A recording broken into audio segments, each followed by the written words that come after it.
This is the country of Myanmar, sometimes also referred to as Burma, and it really only appears as a functioning country in our imagination on maps. When you look further inside, Myanmar is without exaggeration the most geopolitically complex country on the planet today, where it's extremely difficult for outsiders to figure out what's actually going on. The country has been completely consumed by a brutal, multi-sided civil war that has been going on for more than 4 years now, that has shattered the country into a complicated mosaic of competing militias, warlords, resistance fighters, and a totalitarian central regime dominated by the military that came to power during a coup d'etat in early 2021 that overthrew the previous democratically elected government. You may have seen memes about this coup back when it happened then, centering around this woman who was filming herself performing an aerobic dance routine as the country's military was busy storming and overthrowing the government right behind her. That coup is what triggered the current civil war in the country, and over the past 4+ years of fighting across Myanmar since then, more than 82,000 people have been killed, while more than 3.2 million others have been internally displaced, making the war that's still raging in Myanmar among the most violent and destructive active conflicts taking place anywhere in the world today,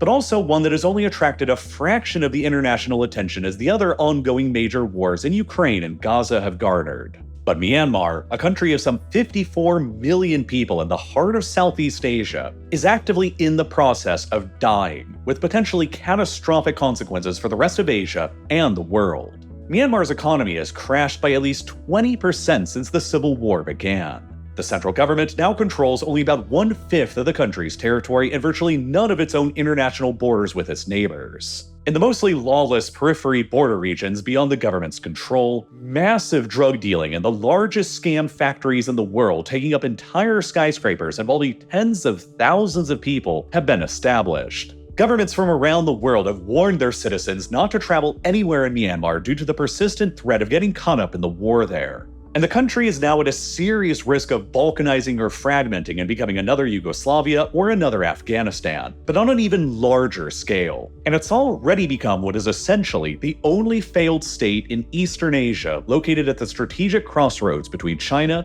India, and the Bay of Bengal, with major consequences for everyone around them, especially China, who is becoming more and more forced to militarily intervene in the raging chaos that's going on immediately across from their southwestern border. To understand how Myanmar got to this point of potential state collapse today and to understand the severity of the potential consequences, it helps first to understand the series of events that led up to the coup and the civil war in 2021. Before 1989, the country was known as Burma, so that's the name I'll begin referring to it as for a bit from here. Burma, like many other places in the world, was steadily taken over by the British and ruled by them as a colonial possession for more than a century between 1824 and 1948. After Burma was eventually granted its independence by the British following the Second World War, it has consistently struggled with governing over its extremely diverse multi-ethnic society. Today, there are an astonishing 135 separate, distinct, recognized ethnic groups who are present in the country. The Bamar, whom the country's original name Burma derived from, have always made up the majority of the country's population, and today they represent around 68% of the total population, and dominate the center and most of the coast. The peripheries of the country, meanwhile, have always been populated by various ethnic minorities, with the largest being the Shan, Karen, Rakhine, Han Chinese, Mon, Indians, Kachin, and Chin. These minority groups in the country have always preferred to identify themselves as ethnic nationalities rather than ethnic minorities, because they've always, ever since the country's independence, been insecure and fearful about the political domination of the Bamar majority. To add an even further layer to the complexity, the overwhelming majority of Burma's society practices Buddhism, including most of the Bamar ethnic majority. But several of the minority ethnic groups predominantly practice either Christianity or Islam instead, like the Chin, Kachin, and Karen, who are predominantly Christians, and the Rohingya, who are predominantly Muslims. In the lead up to Burma's post-war independence, the country's chief independence leader named Aung San promised that some of these ethnic minority groups would be granted their full autonomy within their own territories within Burma, with a further option to secede from Burma after 10 years had passed. However, Aung San was assassinated merely months before the country's independence was granted, and so his promises of autonomy to the ethnic minorities were never honored by the post-independence government. which almost immediately sparked major rebellions by many of the ethnic minorities who began forming their own armed militias to resist the central government's authority, and they became known as ethnic armed organizations, or EAOs for short, with goals ranging from increased autonomy within Burma to a federalized system within Burma, or even to full-blown independence. Many of these EAOs have been continually engaged in a state of conflict with the central government for more than 77 years ever since then, making the conflict in Myanmar the longest continually running war that is still ongoing in the world today. In 1962, the Burmese military, known as the Tatmadaw, launched a coup d'etat that overthrew the parliamentary government and installed a totalitarian dictatorship under a military junta in its place that would last for the next several decades. The Tatmadaw, dominated by the country's ethnic Bamar Buddhist majority, continued refusing to implement a federal system within the country and dramatically increased the state's repression of its ethnic minority regions,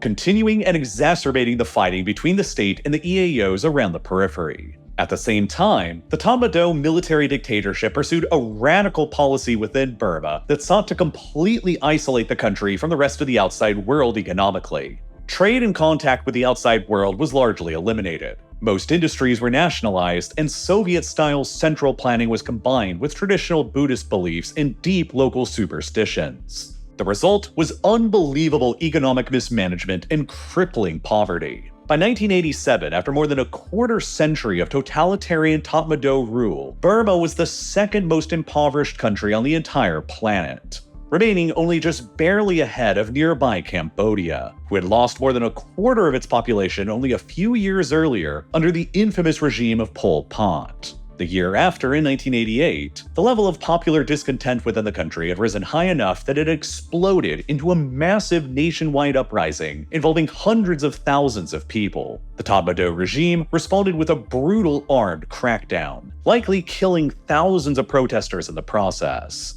Even though the Tatmadaw ended up squashing the uprising through force and continued remaining in power, it also realized that it needed to begin adopting reforms to prevent the same kind of uprising from ever happening again. The Tatmadaw regime unilaterally changed the country's name from Burma to Myanmar just the next year in 1989, in an attempt to distance itself from the country's colonial past and to be more inclusive of the country's many diverse ethnic groups apart from the Bamar, though the name change has remained highly controversial ever since it was not decided democratically by a regime that seized power through force. The United States and several other countries around the world who do not recognize the country's military government as legitimate continue to insist on officially calling the country Burma instead, which is why on Google Maps and other apps you'll continue seeing the dispute marked by both names being displayed at once. To further show how serious they supposedly were about reforming the country, the Tatmadaw also agreed to host the country's first open election in nearly 3 decades in 1990 that they, for some reason, confidently believed they would actually win.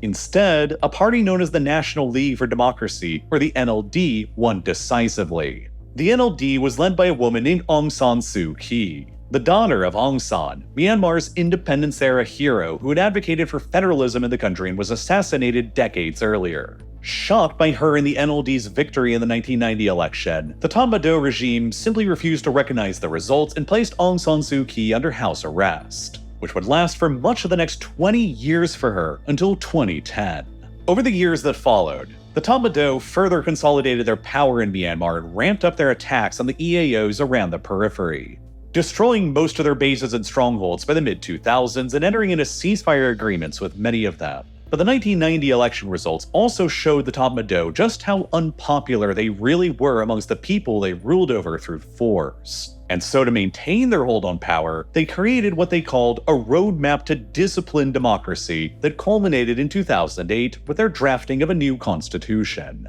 This new constitution, for the first time in Myanmar's post-independence history, created 5 self-administered zones and 1 self-administered division for 6 of the country's ethnic minority groups, reducing the need for many of them to continue fighting. The Wa state, home to the Wa ethnic minority group, was granted so much autonomy within Myanmar through the 2008 constitution that it effectively has functioned as a de facto independent state ever since, with its own completely separate and independent political system and army with no declared allegiance to any of the rest of Myanmar. The Tatmadaw also released thousands of their political prisoners, including Aung San Suu Kyi, from her long house arrest, and agreed to host another round of elections again in 2010, 20 years after their last elections that they refused to recognize back in 1990. However, unlike the 1990 election that surprised them, they made sure that no matter how bad the results of the 2010 election were for them, they would continue remaining largely in power without having to resort to force.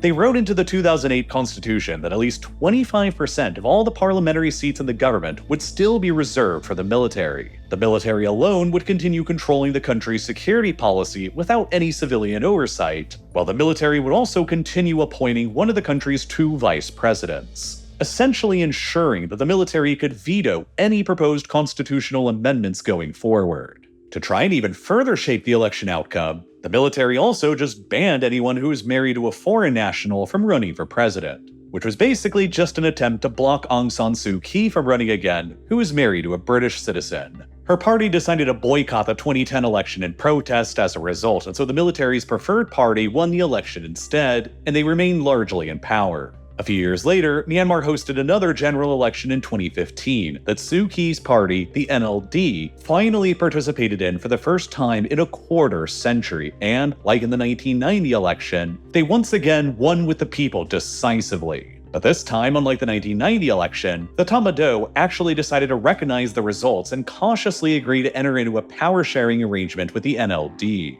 giving up a bit of their absolute grip over the country for the first time in more than 53 years since the 1962 coup. Since Aung San Suu Kyi herself was still legally barred from running for office, she never became Myanmar's president. But after the election, the NLD created a new position to give to her instead that they called the State Councillor, which made her the de facto leader of Myanmar anyway. It's hard to describe just how high the hopes were in the world for Aung San Suu Kyi and the NLD's leadership in Myanmar after the 2015 election. There was a serious hope that after more than 50 years of continuous authoritarian military rule in the country, Suu Kyi was finally helping to transition the country towards democracy. But then, very quickly after her government began administrating things, the military decided to do something that captured the entire world's attention and severely undermined international trust in her government. The Rakhine State in the west of Myanmar across the border from Bangladesh has always been among the most unstable and violent regions in the country, stemming from its very high levels of ethnic and religious diversity. One of the largest groups of people present in the Rakhine State at the time were the Rohingya, one of the very few Indo-Aryan ethnic groups who predominantly practice the Islamic faith in the country. There used to be around 1 million Rohingya people who lived in the Rakhine State, but they've always faced enormous levels of persecution and disenfranchisement by the ethnic Bamar and Buddhist-majority Tatmadaw and the Myanmar government. The Myanmar government has continually maintained that the Indo-Aryan and predominantly Muslim Rohingya are non-indigenous to the country, and that they were only brought over to settle in historic Burma by the British colonial government during the 19th century. The Rohingya themselves insist that their own history in the Rakhine State goes back thousands of years, but the Myanmar government refuses to even call them by their own name, officially calling them Bengalis instead to further discredit their right to live in the country. The government has asserted that the Rohingya are a product of British-era colonial settlement policies, and on that supposed basis, they stripped all of the 1 million plus Rohingya in the country of their citizenship back in 1982. Which has left the Rohingya as the largest stateless population in the world ever since. Further restrictions were placed on the Rohingya's freedom of movement and education access, which led to multiple academics and scholars calling the conditions faced by the Rohingya in the Rakhine State as similar to the apartheid policies experienced in South Africa. Understandably, the Rohingya launched multiple armed insurrections against the military and the government throughout the 1990s and 2010s in the face of this repression. And in October of 2016, an attack by one Rohingya militant group on a police station in the Rakhine State killed 12 Tatmadaw police officers, which led to the military deciding to retaliate with genocidal fury. The Tatmadaw immediately launched an overwhelming crackdown in the Rakhine State against the entire Rohingya community, killing more than 6,700 Rohingya in just a single month, burning down and destroying enough Rohingya villages that they were captured by satellites, and forcefully driving out more than 700,000 Rohingya across the international border into Bangladesh as refugees, representing most of Myanmar's entire Rohingya population and one of the 21st century's most egregious cases of ethnic cleansing. It's likely that tens of thousands of Rohingya were ultimately massacred by the Tatmadaw during this crackdown in 2017. And their forcing of hundreds of thousands of survivors into Bangladesh triggered the largest refugee crisis in Asia seen since the Vietnam War, where around 1 million stateless Rohingya refugees with no citizenship anywhere continue living in political limbo to this day in the largest refugee camps in the world. A couple of years later, in 2019, the Gambia, on behalf of all 57 members of the Organization of Islamic Cooperation, introduced a legal case to the International Court of Justice accusing Myanmar of committing genocide against the Rohingya, which is still ongoing and has since been joined by many Western countries like the UK, Ireland, the Netherlands, Germany, France, Denmark, and Canada. As Myanmar's state councillor, Aung San Suu Kyi traveled to The Hague in December of 2019 to defend her country against the genocide charges, arguing to the dismay of many of her international supporters that while some war crimes have been committed by the military in the Rakhine state, no genocide of the Rohingya had actually taken place there. With her support from the West substantially eroded after making these arguments in International Criminal Court, Myanmar hosted another general election in November of 2020 that her NLD party once again won decisively for the second time in a row, leading the Tatmadaw military to begin growing concerned that the NLD's continued electoral success was posing a long-term threat to its own continued rule. So just like they did after the 1990 elections didn't go their way, the Tatmadaw just contested the 2020 elections as supposedly fraudulent. And then in February of 2021, they launched a full-blown coup against the civilian government that we began this video with, arresting dozens of the newly elected government officials before they could assume their positions and once again imprisoning Aung San Suu Kyi, who's remained in a mix of solitary confinement and house arrest for the past 4.5 years ever since. Almost immediately after the coup happened, protests against the violent seizure of power erupted in Myanmar's capital city, Naypyidaw, which the military characteristically responded to with overwhelming force, opening fire on the protesters with live ammunition and killing more than 600 people in the process. Thousands of politically motivated young people from the Bamar majority heartland of the country then fled into Myanmar's surrounding mountainous peripheries, where they linked up with many of the long-standing and heavily armed EAOs to receive training and weapons, before returning back to the heartland again to engage in ambushes and partisan warfare against the restored military junta in the country, which catapulted Myanmar into a state of full-blown civil war. The junta responded with massive violence, launching airstrikes and military operations across the whole country against the resistance, and installed one of their own generals, Min Aung Hlaing, as the regime's de facto leader and acting president. Within a few months, the motley collection of forces opposed to the military regime, including ousted elected officials, pro-democracy protesters, and long-oppressed ethnic minorities, banded together and formed the National Unity Government, or NUG, with the officially stated goal of removing the military from power and establishing a fully federalized democratic Myanmar in its place. Within time, the NUG established its armed wing called the People's Defense Force, or PDF, to fight against the junta and their allies in the country, which by 2024 would grow to encompass an estimated 85,000 soldiers. Over time, many of the 25 active and heavily armed EAOs around the periphery of the country, many of which have thousands of their own soldiers, began breaking their ceasefires with the government and aligning themselves with the pro-democracy forces in the country against the junta as the junta began losing ground, while a few other of the EAOs, for a variety of reasons, aligned themselves with the military instead. Beginning in late 2023, the Tatmadaw began experiencing an increasingly high number of military setbacks and loss of territory. As of mid-2025, the Tatmadaw only maintains its control over about 1/5 of Myanmar's territory, and has lost control over most of the country's external international borders, though it still dominates the Bamar heartland in the center of the country that is the most densely populated part of Myanmar with all of the most major cities. The PDF and the EAOs have consistently struggled with taking over major cities in the country during the Civil War, and so while they currently control more territory than the regime does, most of it is sparsely populated rural countryside. Throughout the past 4+ years of war here, Western countries have largely ignored what's been going on, largely disillusioned with Myanmar's pro-democracy movement following Aung San Suu Kyi's defense of the military's genocide against the Rohingya, and distracted by other large-scale conflicts closer to home like Ukraine and Gaza.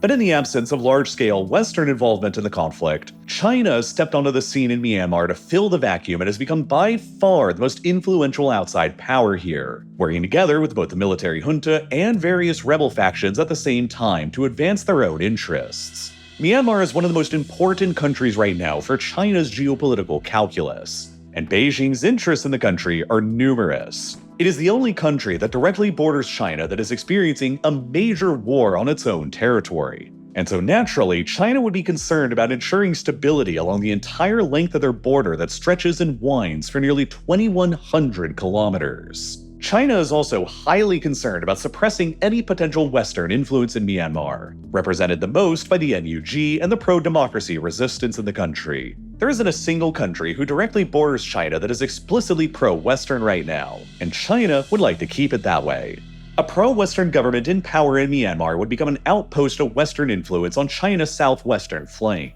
with potentially disastrous consequences for China's strategic planning regarding an invasion of Taiwan. For this reason, China has primarily supported the Tatmadaw military regime in power in the country, but has also supported a whole host of rebel EAOs at the same time who are not ideologically committed to democracy, undermining the NUG and the pro-democracy resistance while keeping Myanmar chronically unstable between the Tatmadaw and the EAOs, neither of which have proven capable of decisively defeating the other over the years since they both received China's support in different ways at different times. From Beijing's perspective, the most ideal government in power in Myanmar would be pro-Chinese, like the Tatmadaw has often been. But barring that, their next most preferable option would be an unstable Myanmar that cannot effectively push China's influence out. And the least preferable option would be a fully democratic federalized Myanmar that would probably grow closer to the West and undermine China's strategically critical influence and investments in the country. What are these strategically critical Chinese investments in the country?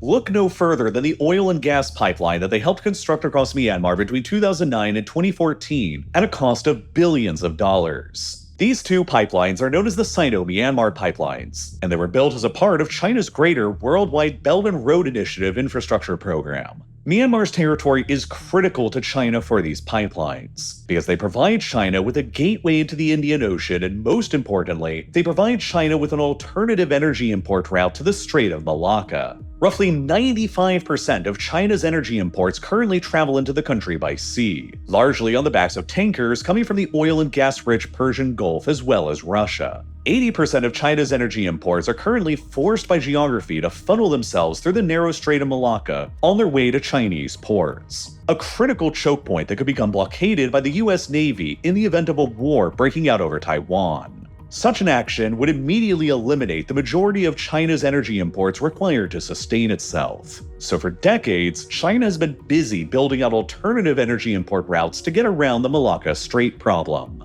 And the Sino-Myanmar pipelines are some of these most important alternatives. They begin at the deepwater port of Kiokpu on the island of Ram Ri on Myanmar's coast, and then travel for nearly 2,500 kilometers across the whole country through mountainous and jungle-covered terrain before crossing over the border into China, where they continue extending towards the major city of Kunming, the capital and the largest city of China's southern Yunnan province. Financially, these twin oil and gas pipelines cut off about 3,000 kilometers and 5 to 6 days worth of travel time for energy resources to reach China's coasts, saving considerable money on transportation costs. But more importantly, they also enable China to import at least some amount of oil and gas without having to rely on shipping through the vulnerable Strait of Malacca. While the pipelines don't have enough capacity to support the whole of China's energy needs, they are probably enough to support at least southern China's regional needs, and they are still better than absolutely nothing. In 2019, the oil pipeline was able to provide roughly 7 to 8% of China's total crude oil imports, while the gas pipeline was able to provide about 2.6% of China's total gas imports.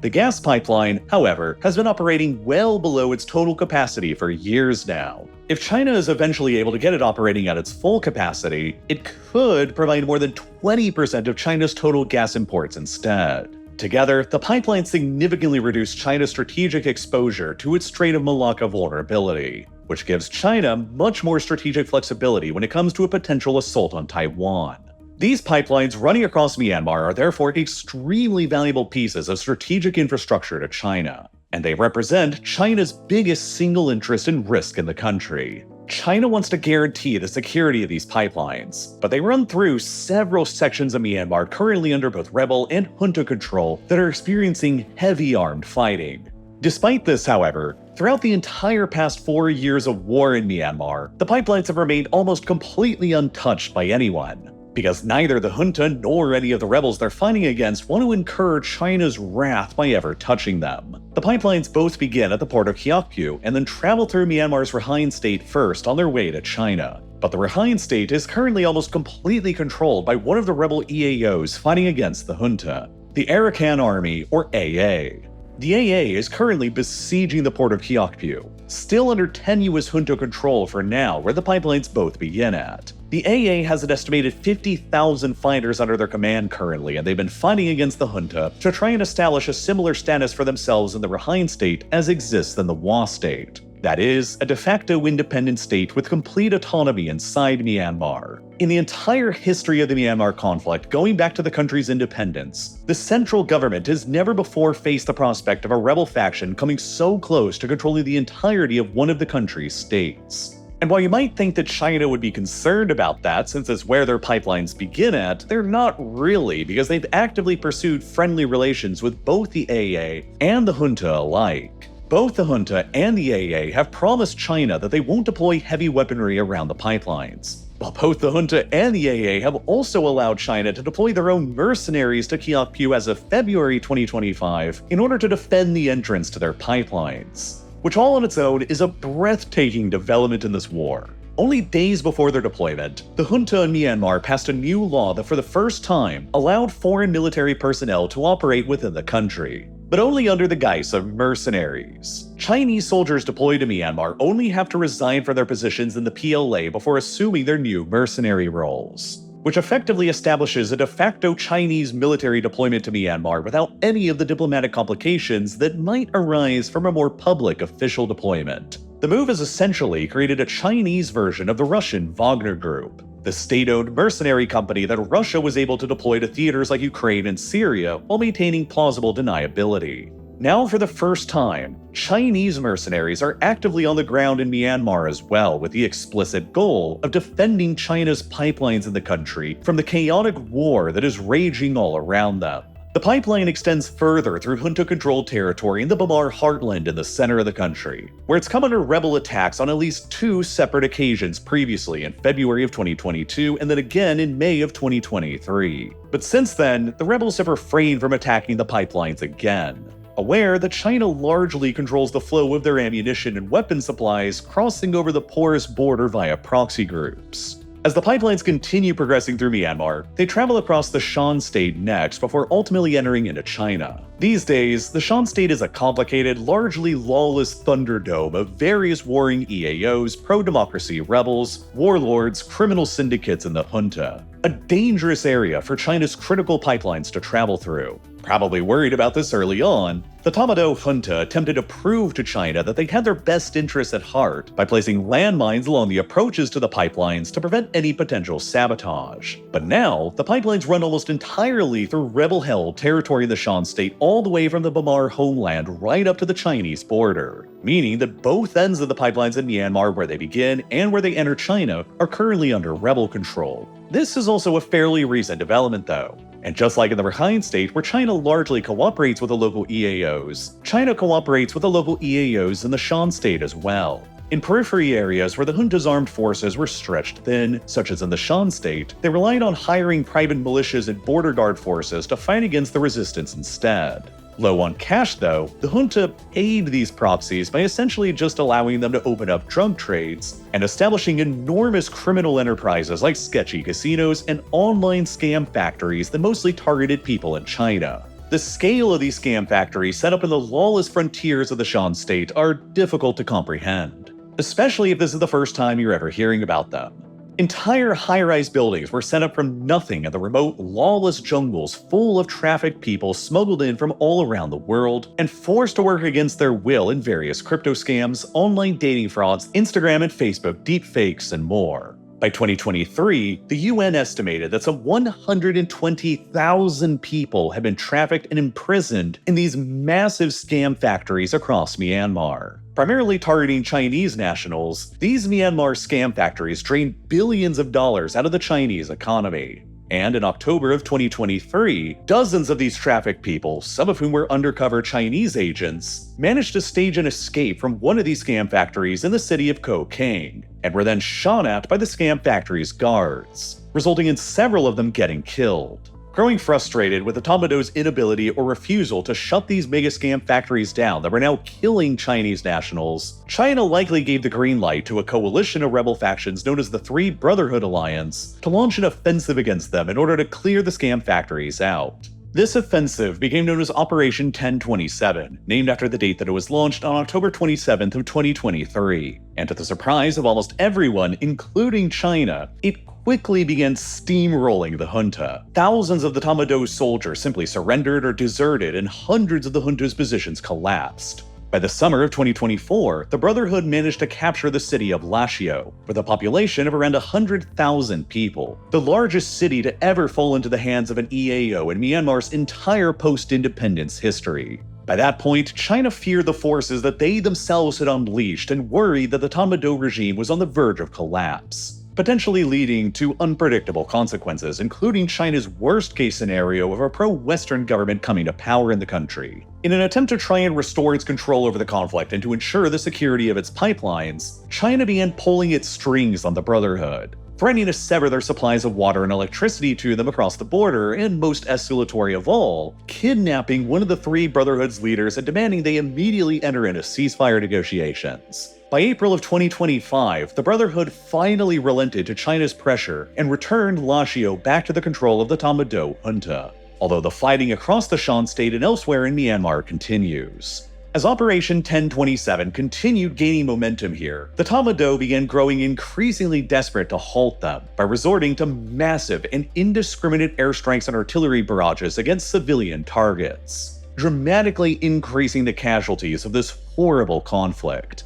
Knowing how much importance both the junta and the rebels place on appeasing China, some of Myanmar's civilians have increasingly started sheltering around the pipelines, since they know that it's the last place either side will ever willingly attack. And thus, it's maybe the safest location for anyone to be at in the entire country now. In addition to the pipelines, China is also heavily interested in Myanmar's own natural resources as well. Myanmar generally produces about half of the entire world's heavy rare earth elements, a subset of rare earths including terbium and dysprosium that are critical for green technologies like wind turbines and EV batteries. Virtually all of Myanmar's heavy rare earths are also produced in a relatively narrow mining belt in the country's northern Kachin state, immediately across the border from China. But as the Chinese encouraged Three Brotherhood Alliance routed the Tatmadaw junta in the Shan state during the 1027 offensive, the Kachin Independence Army, or the KIA, an EAO operating within the Kachin state, managed to take advantage of the chaos and seize control over this heavy rare earth mining belt only a year later in October of 2024, dealing yet another major defeat to the junta. Since then, the production of half of the world's heavy rare earths have been controlled by a rebel army, one of the oldest in the country going back decades, that has sought to achieve autonomy for the predominantly Christian Kachin people from the Buddhist Bamar majority. China dominates the processing of heavy rare earth elements, but they're also very reliant on importing the raw materials from this mining belt across the border in Myanmar that the KIA now controls, which has given the KIA more leverage over China than almost any other rebel group in Myanmar. In December of 2024, the KIA advance continued and they began laying siege to the major city of Bamo, which has remained under siege by them up until this video's production in mid-2025. Bamo is a major logistics hub for the junta and home to around 166,000 people, meaning that if it falls to the KIA, it will be by far the biggest city to fall to the rebels in Myanmar to date. Evidently fearful of another major city falling out of the junta's control to a rebel faction, China allegedly issued an ultimatum to the KIA in early 2025 to lift their siege of Bamo, or China would cease buying rare earths from the now KIA-controlled mines, which generated about $1.4 billion worth of trade in 2023 when the junta still controlled them. But the KIA, knowing full well how much China depends on these heavy rare earth mines for their own processing, has essentially tried calling their bluff and has so far refused to cooperate with their demands, continuing to besiege Bamo anyway in defiance with the belief that China will eventually cave in and resume trading with them again sooner or later. If Bamo falls, the KIA would be one step closer to achieving full control of the entire Kachin state. And if that happens, they believe that China would be left with no other choice but to sideline its support for the junta and negotiate with them directly instead, achieving both of their goals for autonomy and continuing to trade with China in the long run anyway. This development in the Kachin state highlights the limits of China's control of events in Myanmar. While Beijing was able to use the Three Brotherhood alliance to clear out the huge scam factories on their border and then pressured them into not going too far by making them surrender their control over Lashio, they have not been able to compel the KIA into abandoning their siege of Bamo. And so, ever since late 2023, the rebels have been growing increasingly powerful across the country's peripheries. The Kachin, Shan, Kaya, Kayan, Chin, and Rakhine states on the peripheries mostly populated by ethnic minorities are currently mostly controlled by rebel EAO factions, while the Bamar majority interior is in a state where much of the countryside is controlled by the pro-democracy NUG rebels, with all of the major cities and urban areas still controlled by the Tatmadaw junta. Battered and demoralized, the junta has grown increasingly desperate and vicious to remain in power. At the onset of the coup in early 2021, the Tatmadaw had an estimated 300,000 soldiers within their ranks, which has since dwindled down to only around 130,000 still remaining today in mid-2025, as a result of high casualties and rampant desertion. In a major sign of the Tatmadaw's growing desperation, they began implementing forced conscription of men under their control in 2024 to address their growing manpower issues. And they've since forcibly conscripted around 30,000 men in the country, which has resulted in a huge exodus of young people fleeing from the country's major cities in order to dodge the possibility of becoming drafted, further worsening the country's crippling economic issues amidst the war. Then, to make matters in Myanmar somehow even worse than they already were, the country was also rocked by a devastating earthquake on the 28th of March 2025, with an epicenter located only 20 kilometers away from the city of Mandalay, the second largest city in the country, right along the Sagaing fault line at the intersection of the India Plate and the Sunda Plate. With a magnitude of 7.7 on the Richter scale, it was astonishingly the most powerful earthquake to strike Myanmar in more than a century since 1912. And it just happened to strike at probably the worst possible moment while the country was consumed by its debilitating civil war. The true extent of damage caused by this earthquake to the country is impossible to know due to the civil war and the difficulty of acquiring accurate data from rebel-controlled areas in the countryside. That being said, there were many estimates. The World Bank estimated that the earthquake caused around $11 billion worth of property damage in Myanmar, equivalent to about 14% of Myanmar's current GDP. Tens of thousands of buildings across the country either collapsed or were severely damaged, while at least 5,300 people were killed in the disaster. The enormous scale of this disaster only added on further misery in Myanmar after more than 4 years of full-scale civil war that had already left tens of thousands of others dead. And despite initially agreeing to a ceasefire in the war to help assist with search and rescue and disaster recovery operations, the Tatmadaw almost immediately broke it and continued launching hundreds of airstrikes against rebel forces throughout the country only days later, almost immediately returning the country right back to full-scale fighting atop of the ruins left behind by the earthquake only days beforehand. By this point, Myanmar has become a failed state in a maw of chaos, instability, and war in the heart of Southeast Asia, with an unpredictable and deeply uncertain future. The rebels, while successful around the peripheries of Myanmar, are struggling to capture major cities and are struggling to advance deeper into the Bamar heartland, where soldiers belonging to the Tatmadaw junta, who are predominantly Bamars, will likely fight harder to repel advancing ethnic minority armies than they have previously out in the frontiers. Many of the EAOs have grown accustomed over these past few years to controlling their own territories, collecting their own taxes and revenues, and entering into their own negotiations with outside actors like China. And most of them seek a model for their own territories like the Wall State was granted back in 2008. They pretty much all seek to become de facto independent states within Myanmar with complete autonomy from the central government, with their own totally separate governments and armies. And they'll probably continue distrusting the central government in the country even if the Tatmadaw is removed from power and the pro-democracy NUG forces take over in their place, owing to the past several decades of prior negative experience. With the insistence of China, the Tatmadaw plans to host a new election in the country later this year or in early 2026 to try and legitimize and stabilize their rule in Myanmar. But how exactly they plan to do that with the civil war still continuing and with most of the country under rebel control will be anyone's best guess. There are several different paths forward that Myanmar could potentially take. Continued unstable civil war and chaos like Syria or Libya have faced for much longer with an undemocratic military regime that refuses to ever concede power. A victorious NUG democratic movement that finally transforms the country into a federalized system with almost completely autonomous statelets around the peripheries. Or further fragmentation and balkanization that leads to a total state collapse along ethnic and religious lines, like what happened in Yugoslavia during the 1990s. Leaving behind a collection of small ethnic statelets around the peripheries and a Bamar majority rump state left behind in the center. And all of this is happening as China continues to watch on from the outside with ever-increasing alarm and anxiety over their pipelines and their access to rare earth mines in the country, increasing Chinese military involvement to secure their investments and interests. Nearly 1 million stateless ethnic Rohingya who continue living in exile in refugee camps across the border in Bangladesh, unable to return, and all as other major ongoing wars in Ukraine and Gaza continue pulling the Western world's attention away from this other horrendous major conflict going on.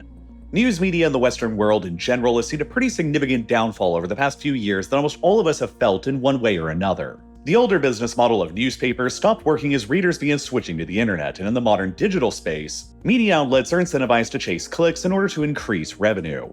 But chasing after clicks means shifting towards more biased coverage of events that's more likely to trigger people's anger in order to capture their engagement. I know that over the past few years, it's gotten harder and harder to cut through all of this and develop a solid understanding of reality. But that's exactly what this video's sponsor Ground News is trying to fix. Take this recent story about the Israeli military initiating airdrops of aid to the Gaza Strip. The overall coverage of this event is fairly balanced with a slight leaning towards the left. But Ground News identifies how left-leaning sources were more likely to underscore Gaza's humanitarian catastrophe, with terms like man-made starvation crisis and headlines framing Israel as seizing essential supplies. While right-leaning sources were more likely to emphasize Israel's swift, immediate resumption of aid accompanied by language like Hamas-controlled Gaza, to question the aid's legitimacy. In addition, you can see what the source's ownership structure is, its historic factuality, and its typical political slant. But I think that the most fascinating feature of Ground News is Blind Spot, where you can see the major stories that people on the other side of the political aisle are seeing, but you're not. For example, right now, the right is talking about a secret meeting that France held with Hamas several years ago back in 2020, while the left is talking about how the Canadian Prime Minister called Israel's denial of humanitarian aid to Gaza a violation of international law. I genuinely believe that Ground News is a seriously useful tool in today's media environment. I use it all the time myself for research whenever my videos touch on politically charged subjects, which are basically all of them. It's an extremely useful tool for gaining and understanding a nuanced view of the news, and you can get access right now for a whole 40% off when you scan the QR code here on your screen, or follow the link that's down below in the description at ground.news/real-life-lore. You'll also be greatly helping to support my channel at the same time, so thank you if you sign up, and as always, thank you so much for watching.